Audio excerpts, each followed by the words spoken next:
Halo, apa kabar semuanya? Kembali dengan Putu Reza, dan kali ini saya excited banget untuk ngomongin satu tablet terbaru dari Huawei, yaitu ini dia, Huawei MatePad Pro.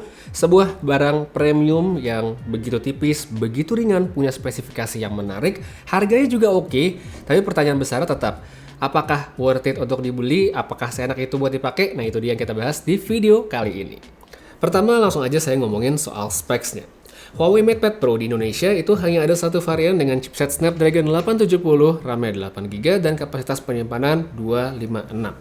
Layarnya juga bagus, di sini pakai 11 inci berpanel OLED 120Hz dan hadir dengan screen to body ratio tinggi sekali hingga 92% yang merupakan screen to body ratio terbesar di tablet 11 inci saat ini. Masuk tas oke, dipegang pun juga nggak bikin kewalahan. Ya pokoknya seperti yang tadi di awal saya bilang bahwa ini adalah tablet 11 inci tertipis yang ada di pasaran saat ini dan ringan dengan dimensi yang compact. Baterainya juga tahan lama, kapasitasnya gede, dan dengan pemakaian saya yang cukup moderat ya sebenarnya, antara kerjaan dan juga main game sama nonton film, satu kali charge itu saya bisa pakai dengan nyaman sampai 2 bahkan maksimal 3 hari. Dari segi chipset, tadi mungkin udah kelihatan kalau yang dipakai di produk ini mungkin bukan yang paling baru, tapi buat yang mungkin belum tahu, 870 dari Snapdragon ini udah sangat bisa diandelin pada pemakaian sehari-hari, paling nggak untuk orang kebanyakan. Contohnya apa? Ya yang gampang, tabletnya dipakai buat aktivitas produktif atau dijadikan pengganti laptop dengan aplikasi yang cukup umum, ini menurut saya masih oke. Bikin dokumen, entah itu di Microsoft Word atau WPS Office, presentasi PowerPoint, utak-atik foto di Lightroom ya, abis itu mungkin bikin desain ala-ala di Canva, itu semua oke. Saya kalau mau komplain dari segi performa juga sebenarnya nggak bisa, karena emang udah enak. Kenyamanan dari segi hardware tadi juga ditambah sama OS yang dipakai, yaitu Harmony OS 3. Salah satu yang paling penting dari sebuah tablet kan sebenarnya adalah pengalaman gimana untuk kita melakukan multi window, split screen, dan segala macamnya. Nah di sini MatePad punya cara yang cukup unik sekaligus gampang digunakan. Jadi misal kita lagi buka satu aplikasi, kita tinggal angkat lalu tahan seperti kita mau lihat recent apps, habis itu kita bisa geser ke arah kiri untuk split screen atau ke kanan buat buka floating windows. Buat yang mungkin sebelumnya udah terbiasa dengan cara lama ya, yaitu dengan narik panel dari samping begini juga masih bisa, jadi tinggal diatur aja sesuai dengan nyamannya pakai yang mana.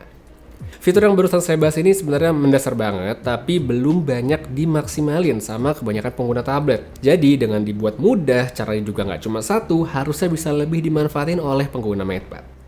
Ngomongin MatePad, kita juga tentu nggak ketinggalan tentang M Pencil Gen 2-nya. Ini merupakan bagian bundling produk saat kita beli bersama dengan keyboard cover. Pairingnya gampang, tinggal tempel aja di samping begini dan siap buat dipakai. Fitur-fitur andalannya juga masih bisa dipakai seperti misalnya freeze script untuk bisa nulis di text box kali aja lagi malas ngetik. Terus di aplikasi Notes, di sini kita juga bisa mengkonversi tulisan via pen jadi teks biasa untuk di copy paste, serta nggak lupa ada voice notes juga. Annotate Everywhere juga masih tersedia tentu saja, cocok buat yang mau take note sesuatu yang lagi ada di layar. Tinggal tarik aja dari pojok atas begini dan ready buat coret-coret. Kemudian untuk soal keyboard cover, ini adalah satu bagian yang saya bisa bilang 50-50 lah ya, antara suka dan nggak sukanya. Saya nggak sukanya karena satu, kalau dipakai ya dipasang seperti ini dia tuh masih goyang-goyang, kayak nggak mantep gitu.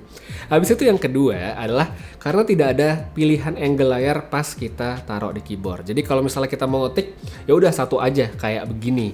Sedangkan yang ketiga karena di sini nggak ada trackpad dan juga LED backlight.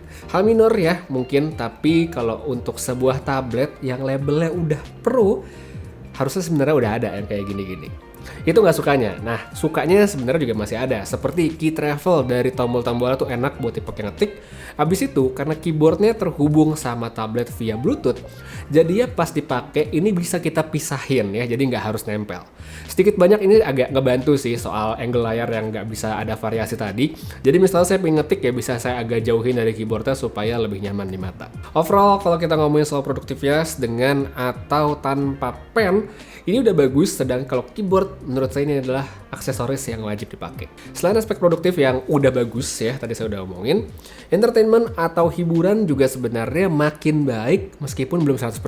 Satu hal yang bikin saya seneng banget itu adalah game yang sehari-hari saya mainkan akhirnya tersedia versi Huawei App Gallery-nya. Jadi saya udah bisa main, bisa top up tanpa masalah. Udah deh, saya nggak komplain lagi soal game karena yang biasa saya pakai udah tersedia. Tapi nggak cuma itu sih sebenarnya, karena untuk judul-judul yang saat ini masih cukup banyak dimainkan seperti Mobile Legends atau mungkin PUBG udah tersedia native di App Gallery. Sedangkan kalau yang lain ya mungkin kita harus masih cari lihat di APK Pure, di Vital Search atau di lain-lainnya. Kalaupun masih ada yang kurang, palingan kalau menurut saya ini dari pengalaman saya adalah seputar aplikasi streaming kayak Netflix. Aplikasinya sih gampang ya, kita cari, tinggal ketik aja di kolom search-nya App Gallery, udah bisa, dan nanti kita diarahin ke APK Pure buat download. Di-download, di-install, dan nonton sebenarnya nggak masalah, tapi karena secara defaultnya Netflix ini kan dia masih membutuhkan minimal widefine L1 untuk streaming resolusi Full HD, dan widefine ini kan terkait dengan layanan Google, jadi ya secara default itu tidak tersedia di tablet ini. Bisa sih kita pakai nonton, cuma resolusinya rendah yang mana jadinya kurang cocok mengingat resolusi tinggi dari layar yang disediain. Semoga ini segera bisa dibikin maksimal ya, karena secara visual layarnya ini udah bagus, bagian audionya pun oke banget karena speaker yang kencang untuk pemakaian sehari-hari, jadi ya kurang dikit doang gitu. Tapi ya itu cuma di Netflix doang. Sedangkan kalau misalnya ya mungkin punya preferensi untuk nonton di platform streaming lain kayak iQIYI, Viu atau Video, itu sih aman banget karena udah tersedia native di App Gallery. By the way, buat video mungkin buat sebagian orang bakal kepake banget ya, karena musim depan Liga Inggris ada di situ dan itu udah tersedia di tablet ini. Jadi kesimpulannya, kalau dari segi aplikasi kembali ada peningkatan. Kayaknya kalau setiap nge-review perangkat HP itu pasti ada yang nambah, selalu makin nyaman buat dipakai, paling tidak sekali lagi untuk kebanyakan orang. Nah, satu bagian lagi kita ngebahas soal kamera. Di sini menurut saya Huawei agak lebih sih ngasih perhatian karena biasanya fitur-fitur kamera di tablet itu nggak banyak karena jarang dipakai. Ada dua kamera di bagian belakang, lensa wide dan ultra wide, sedangkan di depan ada satu yang letaknya ini agak awkward menurut saya. Kenapa mesti di samping gitu ya, mesti dibikin punch hole, padahal di tablet mereka yang lebih murah kamera itu udah bener di tengah, kenapa yang mahal malah digeser ke samping? Saya agak bingung sebenarnya. Mode kamera di sini cukup banyak, mulai dari auto, ada panorama, ada juga time lapse. Untuk perekaman video pun kamera belakang ini bisa maksimal sampai 4K 30 dan kamera depannya itu 1080. Sisi positifnya ini lengkap banget. Cuma ya bukan negatif sih sebenarnya, kayak ya namanya tablet gitu kan bukan perangkat yang jadi perangkat utama yang dipikirkan orang untuk ngambil gambar, kecuali ya mungkin handphone lagi lowbat nggak bisa kepake ya pakai tablet, tapi kalau ada handphone ya orang pasti milih akan pakai handphone aja. Jadi untuk sebuah lini tablet premium, Huawei MatePad Pro ini sebenarnya kalau menurut saya udah hampir ngechecklist hal-hal penting dan esensial. Performa bagus dapet, layarnya oke, dukungan software yang juga semakin baik, dan gak ketinggalan promo bundling yang menarik pas kita beli. Yang saya ngerasa kurang srek palingan dari keyboard cover aja yang kerasa kayak kurang cocok untuk sebuah perangkat premium, harusnya bisa lebih bagus. Dan satu lagi untuk penempatan dari kamera depan yang aneh menurut saya, kenapa harus dibikin punch hole di samping.